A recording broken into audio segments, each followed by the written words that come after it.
5 years ago, Italy stood poised to invade Ethiopia under the leadership of a would-be Caesar, Benito Mussolini. It takes on fresh historical significance today.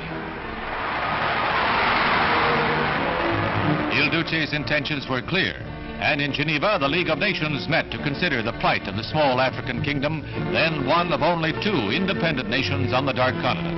To the spokesman of the member nations, the threat was grave, not only to Ethiopian freedom, but to the very peace of the world. The statesmen who dominated the international scene in the 30s were confronted with a challenge to conscience. The League voted economic sanctions against Italy in response to Ethiopia's pleas, but the League was relatively ineffectual, and its sanctions were scorned by Mussolini. Many of the figures in the news then, such as Pierre Laval of France, later a collaborator, and Boncourt of France, figure prominently in a generation's history of tragic futility against the mounting threat of totalitarian aggression. Faced with the threat of League boycott, Mussolini nonetheless massed his legions and without even a declaration of war, rolled across the Ethiopian frontier into the mountain fastnesses of Haile Selassie's kingdom.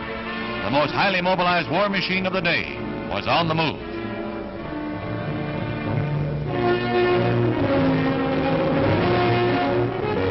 Against the attack, only high-spirited but poorly armed and disorganized tribal forces could be mustered by Haile Selassie.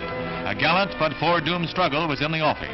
Today, a quarter of a century later, the hopes of the world for peace lie in the successor to the League, the United Nations, faced with the problems of new nations like the Congo that offer tempting prey for communist aggression, more skillful and subtle by far than Mussolini.